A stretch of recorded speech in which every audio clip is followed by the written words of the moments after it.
The gleaming cityscape of modern Singapore belies a troubled past. Ever since Great Britain laid its colonial claim on the island in the 1800s, Singapore has been at the centre of imperial squabbling. Geographically, Singapore acts as the fulcrum upon which trade to, from, and within Asia rests. At the tip of the Malay Peninsula, it serves as the ideal trading port for traffic from Europe, Africa, and India to access the treasures of East and Southeast Asia. The UK and the Netherlands, two of the earliest guests to arrive at the colonial feast that was the East Indies, disagreed on who had control of Singapore. Eventually, the two powers signed a treaty, and Singapore became the crown jewel in Great Britain's colonial empire.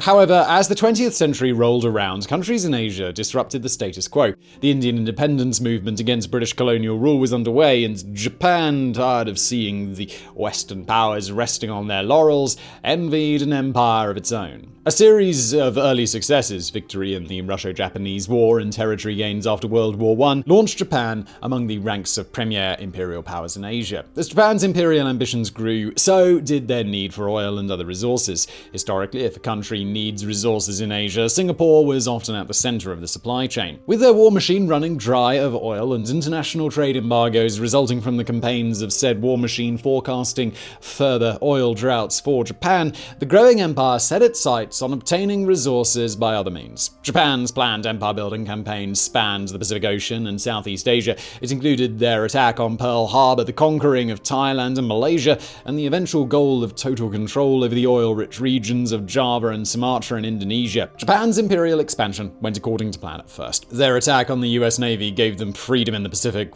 for a time at least, and their invasion of Thailand gave them a perfect launching point for the invasion of Malaysia. As Japanese forces worked their way down the Malay Peninsula, they repulsed British forces time and time again. By the end of January 1942, all British and Allied forces were forced to cross the Johor Straits into Singapore, abandoning Malaysia to the Japanese. All that was left for Japan to achieve total victory in the Malay campaign was the small island that dotted the tip of the peninsula, Singapore.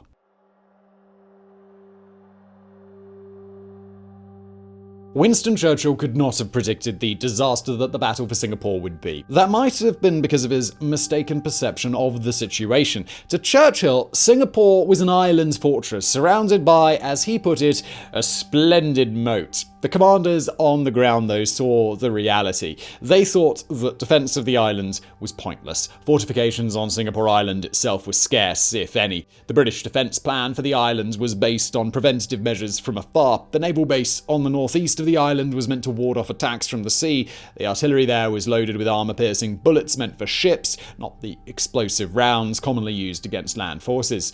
Land defense was meant to be infantry troops in Malaysia, holding the Japanese forces far enough north to keep Japanese artillery out of range of the naval base. Japan had already rendered these plans useless, however.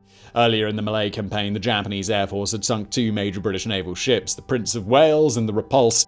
British leadership's miscalculation and underestimation of the Japanese enemy had crippled the Allied naval defences early on. And with the Japanese army having pushed Allied forces completely off the Malay Peninsula, their artillery was right along the shores of the Johor Strait, the only thing separating Singapore from the mainland, and well within range not only of the naval base, but of all the Allied forces stationed along the Singaporean coast. With Churchill pushing for no surrender until protracted fighting among the ruins of Singapore City, and the boots on the ground aware of the futility of defence but forced into fighting anyway, the coming battle was not shaping up to be a pleasant one for the Allies. Despite this, Lieutenant General Arthur Percival, commanding officer of British forces in Malaysia, began setting his pieces. He had around 85,000 troops under his command, 15,000 of those being non-combat, medical staff, administration, cooks, etc. The fighting forces comprised 13 strong battalions of fresh British troops, 6 untrained battalions of Australian troops, 17 battle-fatigued hodgepodge battalions of Indian troops reformed from the remnants of forces forces that survived the fighting in Malaysia,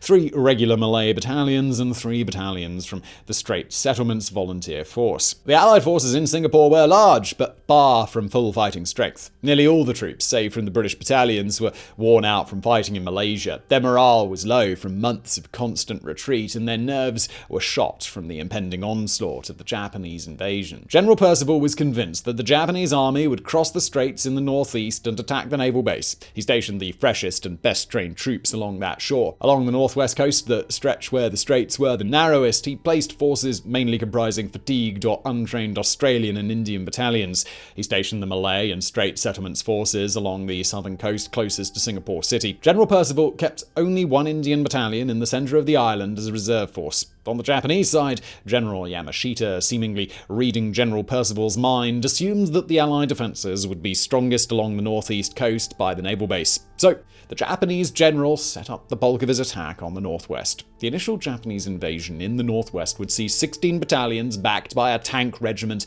go up against 3 Australian battalions. The Imperial Guards Division, also backed by a tank regiment, would cross in the north. Some additional forces from the Imperial Guards would execute a diversion attack on the northeast coast at the same time. Before the fighting started, an Allied reconnaissance team crossed the Northwest Straits and saw Japanese forces massed there. However, they reported only seeing minimal landing craft, not enough to ferry all of the troops across. The reconnaissance report and the diversion attack were enough to cement General Percival in his conviction of attack from the northeast. This was just the beginning of the many blunders that Allied leadership would make.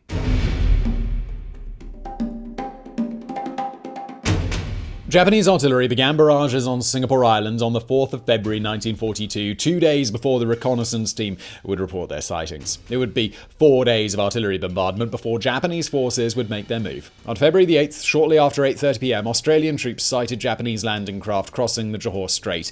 They opened fire with machine guns and artillery, sinking many of the initial crafts. However, Japanese forces heavily outnumbered the Australian troops stationed there. The Allied artillery could not keep up with the pace of the Japanese ships. The reconnaissance report had been wrong. The ships just kept on coming. Only 15 minutes later, Japanese boots found ground on the shore. The fighting started chaotically and only unraveled from there for the next few hours. The beaches that served as battlegrounds consisted of swamps and streams, and that was only for half of the day when they weren't underwater. The front was difficult for the Japanese to attack, but even harder for the Allies to defend. The Australian and Indian troops were spread thinly along the coast. As more and more Japanese soldiers came up against Allied lines, they discovered many gaps that they exploited to break through.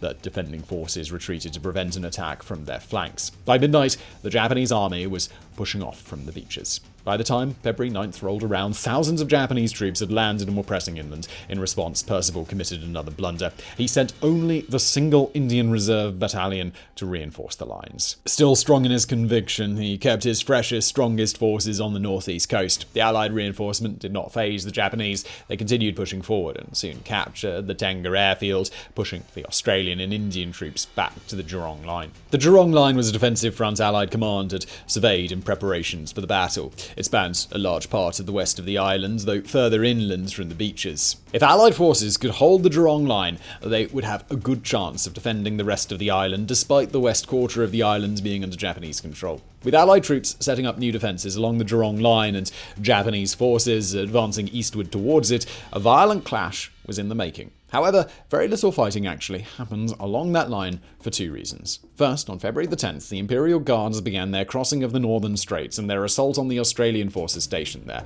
The 27th Australian Brigade put up fierce resistance. Their machine gun fire sank many Japanese landing craft and halted landings for a time. However, Brigadier Duncan Maxwell, commander of the Australian 27th Brigade, ordered a retreat. Some sources claim he wanted the Malay command to surrender in order to avoid a senseless slaughter. He moved his troops south, allowing the Imperial Guards to proceed with their landing unopposed. This move also exposed the flank of the Indian Brigade, defending the north of the Jurong Line. The Imperial Guards forced them to retreat eastward away from the line to avoid a rear attack. Second, while the Jurong Line was being established and the Imperial Guards were landing, General Percival was working on his own plans to establish last resort defensive perimeters around Singapore City in the south. Commanders of Indian brigades on the Jurong Line caught wind of these plans. Since phone lines were down thanks to the pre-invasion Japanese artillery barrage, they could not communicate with Allied command and clarify orders. They assumed their directive was to retreat to the defensive lines around Singapore City immediately. They withdrew their troops. The defensive line had fallen.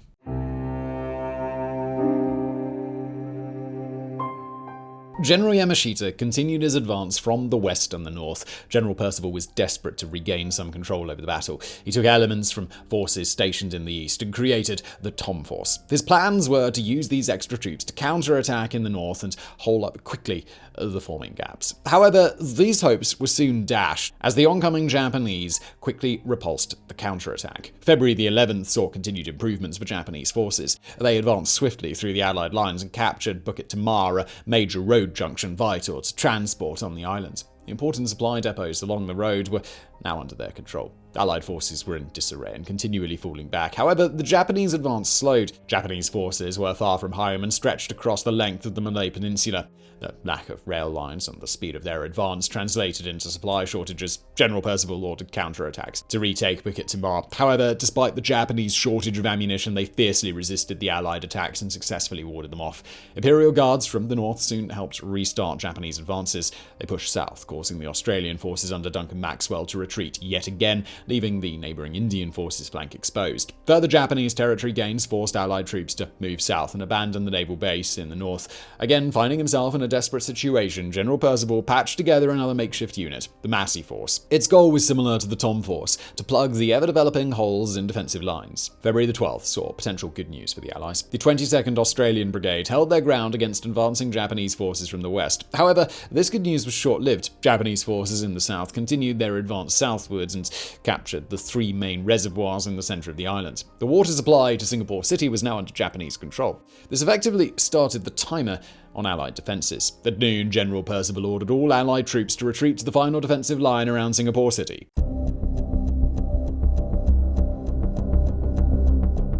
The next couple of days were dark ones for Allied forces. On the front lines, the blade continued to drop as Japanese forces ground slowly forward. In the city, the only thing dwindling faster than the water supply was hope. The main Japanese advance at this stage happened in the southwest along the Holland Road. The Malay 1st Battalion offered fierce resistance. Under the command of 1st Lieutenant Adnan bin Saidi, the Malay soldiers dug in at Opium Hill and held the Japanese off. When ammunition ran out, the Malay soldiers engaged in brutal hand-to-hand combat. When the Japanese army finally overcame the Malay defences, they found Lieutenant Saidi lying beside the casualties of his unit, himself badly wounded. According to some sources, as retribution for the losses, Lieutenant Saidi's command caused the Japanese strung him up by his feet and bayoneted him to death. Later that day, Japanese troops advanced past Opium Hill towards Alexandra Hospital. It held hundreds of wounded soldiers and medical staff. When the Japanese forces reached the hospital, a lieutenant rushed out, waving a white flag of surrender.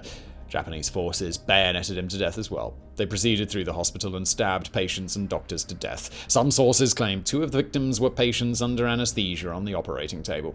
After looting the corpses, the Japanese forces marched the hundreds of survivors to a nearby industrial building, herded them in, locked the doors, and kept them there overnight with no water and poor ventilation. The next day, the Japanese soldiers returned and bayoneted the remaining survivors. According to historian Peter Thompson, the motive was to show General Percival that an utterly mindless and totally ruthless force would be unleashed upon the citizens of Singapore if he persisted in ignoring Yamashita's demand to surrender. As word of the bloodshed on the front reached Singapore City, looting and desertion became more commonplace. On February the 14th, all the ships in the city's harbour departed for Java and Sumatra. They were carrying 1,800 military and 1,200 civilian refugees. They were undoubtedly great for the 3,000 on the ships. The situation was bleak for those who had to stay behind, now with no means of escape, and they'd face certain death or imprisonment at the hands of the Japanese. The following day, February the 15th, advisors informed General Percival that the city's water supply would hold out at most for another 24 hours. When top Allied leadership met, they could think of no realistic options for retaking the reservoirs. They had to admit defeat. At 4:15 in the afternoon, General Percival met General Yamashita behind Japanese lines at Bukit Timah and agreed to the Japanese terms of unconditional surrender. That evening, at 8:30 p.m, Allied forces laid down their arms, marking the end of the Battle of Singapore and the largest surrender in British history. However, little did Allied leadership know that defeat was not the inevitable conclusion they thought it was. As General Yamashita wrote after the battle, "My attack on Singapore was a bluff that worked. I had 30,000 men and I was outnumbered more than 3-1. I knew that if I had to fight for long for Singapore, I would be beaten. That is why the surrender had to be at once. I was very frightened all the time that the British would discover our numerical weakness and lack of supplies and force me into disastrous street fighting. Besides the 50,000 soldiers captured during the fighting in Malaysia, another 80,000 Allied soldiers were now prisoners of the Japanese army. An estimated further 40,000 Indian soldiers, largely conscripts, joined the Indian National Army. The goal of this newly formed group was to fight against British rule in India. In World War II, this meant siding with the Japanese. Several days after that Allied surrender, the Japanese army carried out the Sook Ching Purge, lasting half a month until the beginning of March. The Purge eliminated any person or group the Japanese rulers found threatening. A big focus of the killings were the Chinese Singaporeans in the city. Japanese rule would expand to include almost all of Southeast Asia, as far as the Indonesian islands just north of Australia, and it would last until the end of World War II. Japanese victory damaged the esteem of Britain and other colonial powers in the region and helped spur the myriad of independence movements that would follow.